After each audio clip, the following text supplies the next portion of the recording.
నమస్తే ఫ్రెండ్స్, రవికిష్ షమాన్కర్ మీతో ఈరోజు వీడియోలో మీకు ఏపీ ఆర్సెట్ 23-24 సంబంధించి పూర్తి వివరాలు అయితే అందిస్తాను. ఈ నోటిఫికేషన్ ఎలా అప్లై చేయాలి, ఇంపార్టెంట్ డేట్స్ ఏంటి, అలాగే ఎలిజిబిలిటీ ఏం కావాలి, అలాగే ఏజ్ ఏం అవసరం ఉంటుంది, అలాగే క్వశ్చన్ పేపర్స్ కానివ్వండి, అలాగే సిలబస్ ఏమేమి సబ్జెక్ట్స్ ఉంటాయి, మాక్ టెస్ట్ ఎలా అటెండ్ చేయాలి, అలాగే ఎలా అప్లై చేయాలని కూడా ఈ వీడియోలో మీకు క్లియర్గా అయితే ఎక్స్ప్లెయిన్ చేస్తాను. ఇప్పుడు మనం చూసినట్లయితే ఏపీ ఆర్సెట్ 23-24 ఏదైతే ఉందో ఇది పిహెచ్డి కోర్సులు చేయడానికి, అది కూడా మనకు ఓన్లీ ఆంధ్రప్రదేశ్ స్టేట్లో మాత్రమే పిహెచ్డి కోర్సులు చేయడానికి అయితే అనుమతిస్తున్నారు.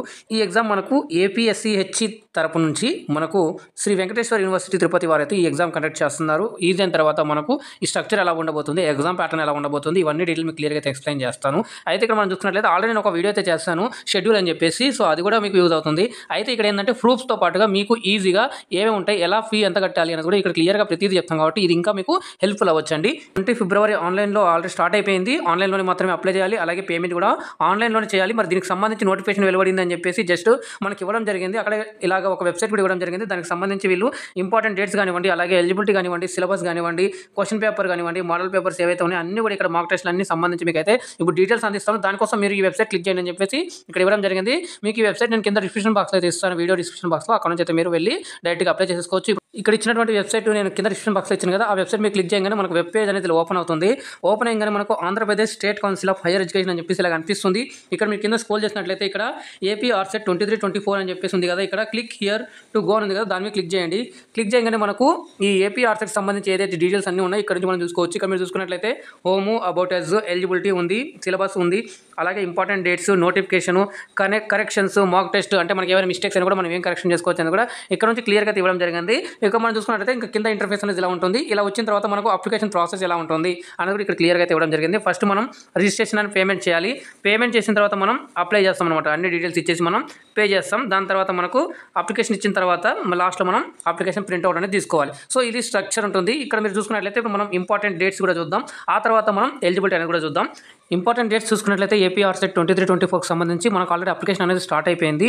లాస్ట్ డేట్ చూసుకున్నట్లయితే 19 మార్చ్కి అయితే last date without late fee అనమాట. ఈ ఫీ ఎంత ఉంటుందని కూడా ఇప్పుడు మీకు చూపిస్తాను. 20 నుంచి 29 మార్చ్ వరకు అయితే మీరు 2000 రూపాయల లేట్ ఫీతో మళ్ళీ అప్లై చేసుకోవచ్చు, ఇంకా అప్లై చేయకుంటే. అలాగే ఆ తర్వాత ఇంకెవరైనా అప్లై చేయాలనుకుంటే కనుక 30 మార్చ్ నుంచి 6 ఏప్రిల్ 2024 వరకు అయితే 5000 రూపాయల లేట్ ఫీతో మళ్ళీ మీరు అప్లై చేసుకోవాల్సి ఉంటుంది. ఒకవేళ మీరు ఏమైనా అప్లికేషన్లో కరెక్షన్ చేసుకోవాలనుకుంటే మీరు 4 ఏప్రిల్ నుంచి 7 ఏప్రిల్ వరకు అయితే మీరు కరెక్షన్ చేసుకోవచ్చు. అలాగే డౌన్లోడింగ్ ఆఫ్ హాల్ టికెట్స్ వచ్చేసి మనకు 10th ఏప్రిల్ నుంచి డౌన్లోడ్ చేసుకోవచ్చు. ఈ ఎగ్జామ్ అనేది మనకు ఇంతకుముందు టెంటేటివ్గా ఏప్రిల్ 28న ఎగ్జామ్ ఉండొచ్చు అనేది చెప్పడం జరిగింది. టెంటేటివ్ అండి. సో వచ్చిన తర్వాత మళ్ళీ మీకు ఒకసారి చెప్పడం జరిగింది. ఆ తర్వాత మీకు రిజల్ట్స్ కానివ్వండి ఇవన్నీ కూడా తర్వాత ఇంటిమేట్ చేస్తామని చెప్పేసి చెప్పడం జరిగింది. మనకు ఎగ్జామినేషన్ వచ్చేసి 2 షిఫ్ట్లలో జరుగుతుంది. మార్నింగ్ వచ్చేసి 9 to 11 ఉంటుంది, ఆఫ్టర్నూన్ సెషన్ వచ్చేసి 2 to 4 అనేది ఉంటుంది. సో ఇది మనకు మెయిన్గా మనకు ఎగ్జామినేషన్ సంబంధించి, అలాగే ఇంపార్టెంట్ డేట్స్ సంబంధించి మీరు ఇక్కడ డైరెక్ట్ నుంచి వెబ్సైట్ నుంచి కూడా తీసేసుకోవచ్చు. అలాగే ఇప్పుడు మీకు ఇన్ఫర్మేషన్ బులెటిన్ కూడా చూపిస్తాను, ఎలా చూడాలనేది కూడా. ఇప్పుడు మీకు చూడండి, మనకు హోమ్కి వచ్చినట్లయితే హోమ్లో డిస్ప్లే అవుతుంది. ఇలా డిస్ప్లే అయిన తర్వాత ఇక్కడ చూడండి ఇన్ఫర్మేషన్ బులెటిన్ అని చెప్పేసి ఇది క్లిక్ చేయగానే మనకు ఇలా వస్తుంది. ఇలా రాగానే దీని మీద క్లిక్ చేయండి, మళ్ళీ ఇన్ఫర్మేషన్ బులెటిన్ అని చెప్పేసి ఇలా డౌన్లోడ్ అడుగుతుంది. సో ఆల్రెడీ నేను డౌన్లోడ్ చేశాను కాబట్టి మీకు ఆ డౌన్లోడ్ చేసిన ఇన్ఫర్మేషన్ మీకు ఇప్పుడు చూపిస్తాను. ఇందాక నేను చూపించినట్టుగా మీరు డౌన్లోడ్ చేసినట్లయితే ఇలా అనేది డౌన్లోడ్ అవుతుంది నోటిఫికేషన్. ఇక్కడ కూడా సేమ్ ఇన్ఫర్మేషన్ ఇచ్చారు, మనకు బేసిక్ ఇన్ఫర్మేషన్ అనేది ఇవ్వడం జరిగింది. 23-24 సంబంధించి ఏపీ ఆర్సెట్ ఎలా అప్లై చేయాలి, దీనికి సంబంధించి ఫీజు ఎలా ఉంటుంది, ఎగ్జామ్ సెంటర్స్ ఎలా ఉండబోతున్నాయి, అది కూడా క్లియర్గా ఇక్కడ ఇవ్వడం జరిగింది. అలాగే వీళ్ళు అంటున్నారు చూడండి, ఇక్కడ ఆర్సెట్ ఏదైతే ఉంటుందో దీనికి కంప్యూటర్ బేస్డ్ టెస్ట్ ఉంటుంది ఈ ఎగ్జామ్కి. సో దాని తర్వాత ఒక ఇంటర్వ్యూ కూడా ఉంటుంది. ఈ కంప్యూటర్ బేస్డ్ ఎగ్జామ్లో మీకు నెగిటివ్ మార్క్స్ అనేవి ఉండవని చెప్పేసి క్లారిటీగా చెప్పింది. ఒక మంచి అవకాశం చెప్పొచ్చు. అలాగే మీరు ఆ కంప్యూటర్ బేస్డ్ ఆ ఎగ్జామ్ రాసినప్పుడు అయితే పీజీ ఉండాలి, మీ యొక్క రెస్పెక్టివ్ సబ్జెక్టులలో పీజీ ఉండాలి. అయితే ఎగ్జామ్ మనకు 2 పార్ట్స్గా ఉంటుంది, సెక్షన్ ఏ, సెక్షన్ బి అని చెప్పేసి. సెక్షన్ ఏ వచ్చేసి మీకు రీసెర్చ్ మెథడాలజీకి సంబంధించి 70 మార్క్స్ క్వశ్చన్స్ ఉంటాయి. అలాగే సెక్షన్ బి మీ సబ్జెక్ట్ ఏదైతే ఉంటుందో దాంట్లో మీరు 70 మార్క్స్ అయితే అటెండ్ చేయాల్సి ఉంటుంది. అయితే ఈ ఫస్ట్ ఏదైతే ఉందో 70% మార్క్స్ ఏవైతే ఉన్నాయో, సెక్షన్ ఏ రీసెర్చ్ సంబంధించి మార్క్స్ ఏవైతే ఉన్నాయో 70 మార్క్స్కి, వాటికి ఇంగ్లీష్లో మాత్రమే క్వశ్చన్ పేపర్ వస్తుంది. ఆ తర్వాత కూడా సెక్షన్ బి చూసుకున్నట్లయితే ఎవరైతే లాంగ్వేజెస్లో చేస్తారో వాళ్ళకి మాత్రం వాళ్ళ యొక్క లాంగ్వేజ్లో అనేది క్వశ్చన్ పేపర్ వస్తుంది. మిగతా వాళ్ళందరికీ ఇంగ్లీష్లోనే క్వశ్చన్ పేపర్ అనేది వస్తుంది. అలాగే దానికి సంబంధించి మీకు స్కోర్ చేయాల్సి ఉంటుంది, మినిమం స్కోర్ అనేది చేయాలి. జనరల్ వాళ్ళకి చూసుకున్నట్లయితే ఇక్కడ 50% మార్క్స్ అనేది స్కోర్ చేయాలి. అలాగే బీసీ, ఎస్సీ, ఎస్టీ, పీడబ్ల్యూడీ వాళ్ళకైతే 45% అనేది మనకు రావాలి. 5% అనేది మనకు కన్సెషన్ అనేది ఇవ్వడం జరిగింది. అలాగే ఇక్కడ మీరు చూసుకున్నట్లయితే క్వాలిఫైయింగ్ ఇన్ నేచర్ అని చెప్పేసి అన్నారు కదా, దాని తర్వాత మీకు ఒక ఇంటర్వ్యూ అనేది కూడా కండక్ట్ చేస్తారు. సో 70, 70, 140 అయ్యాయి కదా, ఇక్కడ ఒక 60 మార్క్స్ అనేది మీకు ఇంటర్వ్యూ వస్తుంది. ఆ ఇంటర్వ్యూ కలుపుకుంటే టోటల్గా మీకు ఎగ్జామ్ వచ్చేసి 200 మార్క్స్ అయితే ఎగ్జామ్ అవుతుంది. దాని తర్వాత మీకు ఆ మెరిట్ ఆధారంగానే మనకు సెలక్షన్ అనేది చేస్తారు పిహెచ్డి క్యాండిడేట్స్కి అని చెప్పేసి చెప్పడం జరిగింది. అలాగే ఇక్కడ part A for all the ఇందాక మనం మాట్లాడుకున్నాం కదా, ఇంగ్లీష్ లాంగ్వేజ్లో ఉంటుందని చెప్పేసి అదే అండి. అలాగే సెకండ్ ఇక్కడ మనం క్వాలిఫికేషన్ చూసుకున్నట్లయితే పీజీ ఉండాలి.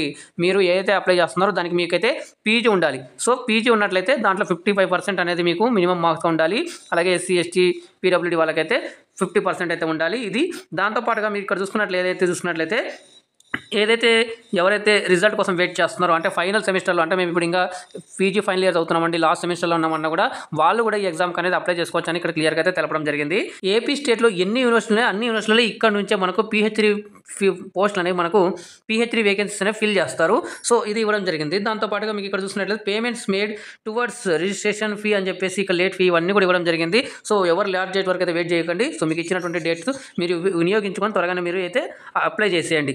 అలాగే ఇక్కడ దీనికి సంబంధించి ఈ డెసిషన్ ఏవైతే ఉన్నాయో అవన్నీ కూడా వాళ్ళు మనకు ఏపీఎస్హెచ్ఈ అని వీళ్ళు ఎవరైతే కండక్ట్ చేస్తారో వాళ్ళు తీసుకుంటారు ఫైనల్ డెసిషన్ అనేది ఇక్కడ యూనివర్సిటీ అని చెప్పేసి ఇచ్చారు. అలాగే మీరు చూసుకున్నట్లయితే సెంటర్స్ గురించి మనం మాట్లాడుకున్నట్లయితే మొత్తం 13 డిస్ట్రిక్ట్స్ ఆఫ్ ఏపీ అని చెప్పేసి ఇవ్వడం జరిగింది, ఆంధ్రప్రదేశ్. అలాగే దీంతో కాకుండా మనకు హైదరాబాద్ కూడా సెంటర్ ఇవ్వడం అయితే జరిగింది. ఎవరైతే హైదరాబాద్ నుంచి రాసాయాలనుకుంటున్నారో, ఎవరైతే హైదరాబాద్ సెంటర్ పెట్టాలనుకున్నారో వాళ్ళకైతే ఇది మంచి అవకాశం అని చెప్పుకోవచ్చు. అలాగే దానికి సంబంధించి మనకు ఫీ గురించి మనం మాట్లాడుకున్నట్లయితే జనరల్ అభ్యర్థులు ఎవరైతే ఉన్నారో వాళ్ళు 1500 రూపీస్ పే చేయాలి. అలాగే 1300 రూపీస్ వచ్చేసి బీసీ వాళ్ళకి, 1000 రూపీస్ వచ్చేసి ఎస్సీ, ఎస్టీ, పీడబ్ల్యూడీ క్యాండిడేట్స్ అయితే పే చేయాల్సి ఉంటుంది. దీంతో పాటుగా ఇక్కడ మీరు ఏం చేయాలంటే అప్లోడ్ దేర్ సర్వీస్ సర్టిఫికేట్స్ అని చెప్పేసి ఇప్పుడు ఏమైనా ఉంటే మీరు చేయాలని అంటున్నారు. ఏ క్లాస్ మీరు ఒకవేళ క్లాస్ అంటే తీసుకుంటారు కదా, క్లెయిమ్ చేసుకున్నట్లయితే ఏదైనా కేటగిరీ దానికి సంబంధించిన సర్టిఫికేట్స్ అయితే మీరు ఒకటి రెడీ చేసుకొని పెట్టుకోండి. దాంతోపాటుగా మీ యొక్క స్కానర్డ్ కాపీ ఏదైతే ఫోటో కానీ సిగ్నేచర్ కానీ రెడీ చేసుకొని పెట్టుకోవాలి. అలాగే there is no any age limit అని చెప్పేసి ఇక్కడ ఇవ్వడం జరిగింది. అంటే ఎటువంటి ఏజ్ సంబంధం లేకుండా ఎవరైనా కూడా ఈ ఎగ్జామ్కి అనేది అప్లై చేసుకోవచ్చు. హౌ టు అప్లై అనే ప్రాసెస్ కూడా ఇవ్వడం జరిగింది క్లియర్గా. ఇప్పుడు నేను మీకు ఇది చూపిస్తాను ఎలా అప్లై చేయాలనేది కూడా. ఇది ఆన్లైన్లోనే మాత్రమే అప్లై చేయాలి, ఆన్లైన్లోనే పే చేయాలి. పే చేసిన తర్వాత మీకు స్టెప్ బై స్టెప్ చూడండి, ఇక్కడ సేమ్ అదే ఇచ్చారు. ఇలా అనేది మనకు ఉంటుంది. ఇక్కడ మీరు చూసుకున్నట్లయితే మనకు సబ్జెక్ట్స్ వచ్చేసి టోటల్గా 68 సబ్జెక్ట్స్ ఉన్నాయి. నాకు చాలా మంది కామెంట్ చేస్తున్నారు, సార్ మేము సెట్ అప్లై చేయాలనుకుంటున్నాము, స్టేట్ ఎలిజిబిలిటీ టెస్ట్ సంబంధించి మా సబ్జెక్ట్ ఇది, మేము ఈ కోర్స్ చేస్తాం, మీకు ఏ సబ్జెక్ట్కి అప్లై చేసుకోవాలని అడుగుతున్నారు. సో మీకు అక్కడ కూడా మీకు అది కూడా నేను చూపించానంటే మీకు దానికి సంబంధించి స్టేట్ ఎలిజిబిలిటీ టెస్ట్ ఇప్పటికి ఇంకా ఓపెన్లో ఉందండి. అప్లికేషన్ అనేది ఇన్వైట్ చేస్తున్నారు, ఆన్లైన్లో అప్లై చేసుకోవాలి. అది కూడా మీకు నేను కింద లింక్ అయితే ఇవ్వడం జరిగింది. అక్కడ నుంచి అయితే మీరు చూసేసి మీరు అప్లికేషన్ అనేది వేయండి సెట్కి. అలాగే అక్కడ సబ్జెక్ట్స్ కూడా చూపించడం జరిగింది. ఆ సబ్జెక్ట్ని బట్టి మీరు ఒక డౌన్లోడ్ చేసుకోండి, సిలబస్ డౌన్లోడ్ చేసుకున్నట్లయితే దాంట్లో మీ సబ్జెక్ట్ సంబంధించిన టాపిక్స్ కానీ ఏమైనా ఉన్నట్లయితే మీరు ఆ సబ్జెక్ట్స్కి అప్లై చేసుకోగలరు. అలాగే దానికి సంబంధించి ఎలా అప్లై చేయాలని కూడా వీడియో చేశాను. ఆ వీడియో కూడా ఇక్కడ మీకు ఈ వీడియో కింద లింక్ అనేది ఇవ్వడం జరిగింది డిస్క్రిప్షన్ బాక్స్లో. అక్కడ నుంచి మీరు చూసేయచ్చు. ఇప్పటివరకు ఇంకా ఎవరైతే లైక్ చేయలేదో లైక్ చేయండి. అలాగే వీడియో చాలా మందికి షేర్ చేయండి, మీకు కాకపోయినా వాళ్ళకైనా ఉపయోగపడుతుంది. ఇటువంటి మరిన్ని అప్డేట్స్ కోసం ఇప్పటివరకు మీరు ఛానల్ని ఫస్ట్ టైం విజిట్ చేసినట్లయితే సబ్స్క్రైబ్ చేసుకొని పక్కన గంట సింబల్కి ఆల్ అని సెలెక్ట్ చేసుకోండి. అప్పుడు నేను చేసే ప్రతి ఒక్క క్లాస్ కానివ్వండి, వీడియో కానివ్వండి, ప్రతిదీ మీకు మొదటగా నోటిఫికేషన్ రూమ్లో అయితే వస్తుంది. సో మీరు ఇక్కడ చూసుకున్నట్లయితే టోటల్గా మనకు 68 సబ్జెక్ట్స్ అనేవి ఉంటాయి. ఈ సబ్జెక్ట్స్ అన్ని మీరు చూసుకొని దీనికి అనుగుణంగా మీరైతే అప్లై చేసుకోవాలని నేను కోరుకుంటున్నాను. సో చేసేటప్పుడు అప్లై చేసేటప్పుడు చాలా జాగ్రత్తగా చేయండి. అయితే వీళ్ళు ఏమంటారంటే మళ్ళీ కరెక్షన్ కూడా ఆస్కారం ఇస్తామంటున్నారు. మనం ఒకేసారి నీట్గా ఒకసారికి 2 సార్లు చెక్ చేసుకొని మనం ఒకేసారి అప్లై చేసుకుంటే మళ్ళీ కరెక్షన్ కోసం అయితే ఎటువంటి వెయిట్ చేయకుండా అయితే మనం ఇదిగా ఉండు కదా. ఇది మనకు ఏపీ ఆర్ట్స్కి సంబంధించి ఇన్ఫర్మేషన్ బులెటిన్కి సంబంధించి ఇన్ఫర్మేషన్ మీకు అర్థమైందని అనుకుంటే. ఇంకా అర్థం కాకపోతే మీరు నన్ను కింద కామెంట్ చేయండి, నేను తప్పకుండా రిప్లై ఇస్తాను. మీ యొక్క సజెషన్స్ సూచనలు ఏమైనా కింద కామెంట్ చేయండి, నేను తప్పకుండా దానికైతే అనుసరించి మీకు రిప్లై అయితే చేస్తాను. ఏపీ ఆర్సెట్ 23-24 సంబంధించి పూర్తి డీటెయిల్స్ అయితే తెలుసుకున్నాం ఇన్ఫర్మేషన్ బులెటిన్ ద్వారా. సో మీరు ఇక్కడ నుంచి కూడా డౌన్లోడ్ చేసుకోవచ్చు. అలాగే ఇప్పుడు మీరు చూసుకున్నట్లయితే ఇక్కడ ఎలిజిబిలిటీ అని ఇచ్చారు కదా, ఎలిజిబిలిటీ ఏం లేదండి. సో ఇక్కడ అదే మీరు పీజీ చేసి ఉండాలని చెప్పేసి క్లియర్గా అయితే డీటెయిల్స్ ఇవ్వడం జరిగింది. ఆ డీటెయిల్స్ కూడా మీరు చూసింది అనుకుంటా. మీరు కూడా ఒకసారి లుక్ చేయండి. లుక్ చేసిన తర్వాత మీరు సిలబస్ దగ్గర రండి. సిలబస్ చూసుకున్నట్లయితే సబ్జెక్ట్ మీద క్లిక్ చేయగానే చూడండి, ఇందాక నేను చెప్పాను కదా 68 సబ్జెక్ట్స్ అని చెప్పేసి ఎదురుగా మీకు వ్యూ డౌన్లోడ్ అని కనిపిస్తున్నాయి. మీరు మీ యొక్క పర్టికులర్ సబ్జెక్ట్ని బట్టి మీరు అది ఇక్కడ మీరు డౌన్లోడ్ చేసుకున్నట్లయితే మీ యొక్క మోడల్ పేపర్ కానివ్వండి ఇక్కడ నుంచి మీరైతే చూసుకోవచ్చు. దాని తర్వాత ఇంపార్టెంట్ ఆల్రెడీ మనం మాట్లాడుకున్నాం. నోటిఫికేషన్ అని చెప్పేసి నేను స్టార్టింగ్లో చూపించాను కదా, అదే ఇక్కడ ప్రెస్ నోట్ అనేది ఇవ్వడం జరిగింది, మీరైనా చూసుకోవచ్చు. అలాగే ఈ కరెక్షన్స్ అనేది కూడా మనకు ఇవ్వడం జరిగింది. కరెక్షన్ సంబంధించి మీరు కొన్ని డీటెయిల్స్ అనేది ఇచ్చారు, ఆ డీటెయిల్స్ మాత్రం ఎడిట్ చేసుకోవచ్చు అని చెప్పడం జరిగింది. ఆ ఎడిట్ సంబంధించి నేను మీకు డేట్స్ కూడా చెప్పడం జరిగింది. 4th ఏప్రిల్ నుంచి 7th ఏప్రిల్ వరకు అయితే మీరు ఎడిట్ చేసుకోవచ్చు అని చెప్పడం జరిగింది. ఇప్పుడు మనం చివరిగా మనం చూసుకున్నట్లయితే మాక్ టెస్ట్ అని చెప్పుకున్నాం కదా, ఈ మాక్ టెస్ట్ మీద క్లిక్ చేయగానే మనకు కొత్త విండో అనేది ఓపెన్ అవుతుంది. ఓపెన్ అయిన తర్వాత మనకు సేమ్ ఇలా ఉంటుంది. ఇక్కడ మీరు జస్ట్ ఏం ఎంటర్ చేసిన అవసరం లేదు, జస్ట్ ఇక్కడ మీరు సైన్ అని క్లిక్ చేయండి. క్లిక్ చేసిన తర్వాత మనకు పేజ్ అనేది లోడ్ అవుతుంది. ఎగ్జామ్కి మనకు ఇంటర్ఫీస్ ఎలా వస్తుంది, ఆన్లైన్ టెస్ట్ అని చెప్పడం జరిగింది. ఇలా క్లియర్గా అయితే ఇన్స్ట్రక్షన్స్ ఇవ్వడం జరిగింది. ఆ ఇన్స్ట్రక్షన్స్ తర్వాత మీరు జస్ట్ నెక్స్ట్ అని చేసేయండి. నెక్స్ట్ అని చేసిన తర్వాత మీకు లెఫ్ట్ సైడ్ ఇక్కడ బాక్స్ కనిపిస్తుంది, చెక్ బాక్స్. ఆ చెక్ బాక్స్ మీద చెక్ చేసిన తర్వాత మీరు ఇక్కడ చూడండి ఐఎమ్ రెడీ టు బిగిన్ అని ఉంది కదా, దాన్ని క్లిక్ చేయండి. దాన్ని క్లిక్ చేయగానే మనకు టెస్ట్ అనేది ఎనేబుల్ అవుతుంది. మనం ఇక్కడ నుంచి టెస్ట్ రాయాల్సి ఉంటుంది. మనకు టైం అనేది ఉంటుంది. ఆ టైం ప్రకారంగా మనం రాయాల్సి ఉంటుంది. చూడండి ఇక్కడ క్వశ్చన్స్ వస్తాయి. ఈ క్వశ్చన్స్కి మీరు కింద ఆప్షన్స్ ఇచ్చేసి మీరు ఇక్కడ సబ్మిట్ అని చేసి సేవ్ అండ్ నెక్స్ట్ అని చేసినట్టు నెక్స్ట్ క్వశ్చన్కి వెళ్ళిపోతారు. అలాగే మీకు ఏమైనా డౌట్స్ ఉంటే మీరు ఇక్కడ రివ్యూ ఫర్ మార్క్స్ అని కూడా చేసేయచ్చు. అలాగే క్లియర్ రెస్పాన్స్ అని కూడా, మీరు చేసింది తప్పు అనిపిస్తున్నట్టయితే అప్లికేషన్ ఏదైతే ఆప్షన్ పెట్టారో తప్పు అనిపించినట్లయితే మీరు దాన్ని తీసేసి కూడా క్లియర్ రెస్పాన్స్ చేస్తే మీకు తీసేస్తారు. నెక్స్ట్ లేకపోతే నెక్స్ట్ ఇలా కూడా మీరు డైరెక్ట్గా దీన్ని క్లిక్ చేసినట్లయితే కూడా మీ క్వశ్చన్స్ అనేది మీకు డిస్ప్లే అవుతుంది. ఏపీ ఆర్సెట్ 23-24 సంబంధించి డీటెయిల్స్ నేను పూర్తిగా అందించాను అనుకుంటాను. ఇంకా మీకు ఏమైనా డౌట్స్ ఉంటే నాకు కింద కామెంట్ చేయండి, నేను తప్పకుండా రిప్లై ఇస్తాను. సో ఇప్పటివరకు ఇంకెవరైతే లైక్ చేయదో లైక్ చేయండి, షేర్ చేయండి. అలాగే ఇప్పుడు నేను మీకు చెప్పాను కదా ఎలా అప్లై చేయాలని చెప్పేసి ఇప్పుడు చూపిస్తానని చెప్పాను కదా. సో ఇప్పుడు మీరు చూసుకున్నట్లయితే హోమ్కి రండి. హోమ్కి వచ్చిన తర్వాత సో ఇక్కడ జస్ట్ కిందికి రండి. కిందికి వచ్చిన తర్వాత రిజిస్ట్రేషన్ అండ్ పేమెంట్ అని చెప్పేసింది కదా, ఇక్కడ దాని మీద క్లిక్ చేయండి. క్లిక్ చేయగానే మనకు ఓపెన్ అవుతుంది. ఓపెన్ అయిన తర్వాత ఇక్కడ డీటెయిల్స్ అన్ని క్లియర్గా అడుగుతున్నారు. క్యాండిడేట్స్ నేము, అలాగే డేట్ ఆఫ్ బర్త్ ఇవ్వండి. అలాగే మీ యొక్క మొబైల్ నెంబర్ ఇచ్చేసిన తర్వాత మళ్ళీ దాన్ని ఆల్టర్నేటివ్ మొబైల్ నెంబర్ అడుగుతుంది. ఆల్టర్నేటివ్ మొబైల్ నెంబర్ ఇచ్చండి. అలాగే ఈమెయిల్ ఐడి. తర్వాత ఇక్కడ మీకు కేటగిరీ సెలెక్ట్ చేసుకోమంటుంది. ఇక్కడ మీరు కేటగిరీ అనేది సెలెక్ట్ చేసుకోండి. ఓసీ, బీసీ అని చెప్పేసి బీసీఏ, బీసీబీ ఇలా కేటగిరీ అనేది ఇవ్వడం జరిగింది. ఈ కేటగిరీలో మీరు ఏది ఉందో కేటగిరీ సెలెక్ట్ చేసుకొని అలాగే కింద ఇక్కడ చూసుకున్నట్లయితే మీరు పర్సనల్ డిజేబిలిటీ అనేది పీడబ్ల్యూడీ అయితే ఎస్ అయితే ఎస్, లేకపోతే నో అని పెట్టేసుకోండి.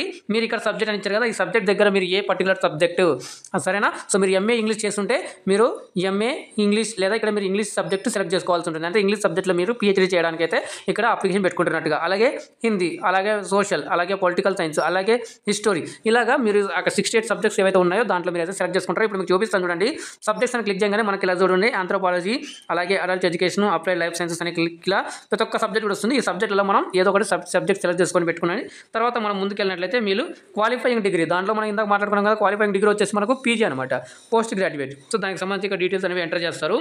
ఎంటర్ చేసిన తర్వాత క్వాలిఫైయింగ్ డిగ్రీకి సంబంధించి ఇక్కడ డీటెయిల్స్ అనేవి క్లియర్గా చేసి స్పెషలైజేషన్ ఏమైనా ఉన్నా దాంతోపాటుగా మీరు ఇక్కడ క్వాలిఫైయింగ్ డిగ్రీ స్టేటస్ మీరు అపియర్డా లేదా ఇంకా అపియరింగ్ ఇవన్నీ కూడా ఇక్కడ అడుగుతున్నారు. సో మీరు ఇంకా అయిపోయింటే కనుక మీరు అపియర్డ్ అని చెప్పేసి టిక్ పెట్టుకొని మీరు అప్లై చేసుకోండి. అలాగే పిహెచ్డీ ఫుల్ టైమా పార్ట్ టైమా. సో మీరు పిహెచ్డీ ఫుల్ టైం అయితే ఫుల్ టైంకి అప్లై చేసుకోవచ్చు, పార్ట్ టైంకి అయితే పార్ట్ టైంకి అప్లై చేసుకోవచ్చు. సో ఇక్కడ మీకు ఒక మాట చెప్పాలంటే నేను అదేంటంటే మీరు ఎవరైతే పిహెచ్డీ ఫుల్ టైం చేస్తున్నారో వాళ్ళకి ఎటువంటి ఇబ్బంది అయితే లేదు. సో ఎవరైతే పిహెచ్డీ పార్ట్ టైంలో చేయాలనుకుంటున్నారో వాళ్ళు ఏంటంటే గవర్నమెంట్ సెక్టర్లలో వాళ్ళు ఆల్రెడీ టీచింగ్ ఫీల్డ్లో ఉండాలి అని చెప్పేసి అంటున్నారు. లేదా ఎవరైతే పోస్ట్ గ్రాడ్యుయేట్ టీచర్గా పనిచేస్తున్నారో డిగ్రీ కాలేజీలో కానీ ఎవరైతే పనిచేస్తున్నారో వాళ్ళైతే కూడా ఈ పిహెచ్డీ పార్ట్ టైంకి అయితే ఎన్రోల్ చేసుకోవచ్చు అనేది ఇవ్వడం జరిగింది. అది మీరు ఇందాక మీరు వెబ్సైట్లో పైన వెళ్ళేసి మీరు అక్కడ చూసుకొని మీరు అప్లై చేసుకోవచ్చు. ఆ ఎలిజిబిలిటీలో అది కూడా ఇచ్చారు, మీరు కూడా ఒకసారి అయితే చూడండి. దాని తర్వాత మీరు ఇంకా మీరు ఏమైనా సబ్జెక్ట్ యాడ్ చేసుకోవాలనుకుంటున్నారా, సెకండ్ సబ్జెక్ట్కి ఏదైనా అప్లై చేసుకోవాలనుకుంటే ఎస్ అయితే ఎస్, లేకపోతే నో అని ఆల్రెడీ ఉంటుంది, నో అని పెట్టేసుకోండి. అలాగే ఇక్కడ మీకు ఇంకా మీరు ఏ దాంతో మీరు అమౌంట్ పే చేస్తారు, మీరు అప్లై చేసిన తర్వాత మీకు అమౌంట్ అనేది వస్తుంది. ఆ అమౌంట్ మీరు పెట్టిన కేటగిరీకి సంబంధించి మీరు అమౌంట్ వస్తుంది. అమౌంట్ అని వచ్చిన తర్వాత పే అని చేసినట్లయితే మీకు ఫర్దర్గా అప్లికేషన్ అనేది మూవ్ అయిపోతుంది. సో ఇది మనకు ఫస్ట్ రిజిస్ట్రేషన్ పేమెంట్ చేసిన తర్వాత ఆ తర్వాత మీకు ఎడ్యుకేషనల్ క్వాలిఫికేషన్స్ కానివ్వండి, అలాగే మీ యొక్క అడ్రస్ డీటెయిల్స్, పర్సనల్ డీటెయిల్స్ అన్నీ కూడా తీసేసుకుంటారు. తీసేసుకొని అక్కడ మీరు ఒక ఫోటో అలాగే మీ యొక్క సిగ్నేచర్ అనేది కూడా అప్లోడ్ చేసేసి మీ యొక్క అప్లికేషన్ అనేది సబ్మిట్ చేస్తారు. దీనికి ఎటువంటి హార్డ్ కాపీ అనేది పంపించాల్సిన అవసరం లేదు. సో మీకు ప్రతిదీ క్లియర్గా మనం ఇన్ఫర్మేషన్ బులెటిన్ కానివ్వండి, అలాగే ఇంపార్టెంట్ డేట్స్ కానివ్వండి, అలాగే నోటిఫికేషన్ కానివ్వండి, ఎలిజిబిలిటీ కానివ్వండి, సిలబస్ కానివ్వండి, అలాగే మనం కరెక్షన్ డేట్స్ సంబంధించి కానివ్వండి, అలాగే మాక్ టెస్ట్, అలాగే ఎలా అప్లై చేయాలని కూడా క్లియర్గా నేను మీకు అందించాను అనుకుంటున్నాను. మీకు అర్థమైందని అనుకుంటున్నాను. ఫ్రెండ్స్ మీకు ఈ వెబ్సైట్ లింక్ కింద డిస్క్రిప్షన్ బాక్స్ అయితే ఇవ్వడం జరిగింది. అలాగే మీరు నా టెలిగ్రామ్ పేజ్లో ఫాలో అవచ్చు, దానికి సంబంధించిన లింక్స్ కింద డిస్క్రిప్షన్ బాక్స్ అయితే ఇవ్వడం జరిగింది. సురక్షితంగా ఉండండి, జాగ్రత్తగా ఉండండి, మూవ్ ఫార్వర్డ్ పాజిటివ్ వైబ్రేషన్స్ అండి. మళ్ళీ కలుద్దాం మరొక అప్డేట్ వీడియోతో. అందాక ధన్యవాదాలు. జై హింద్.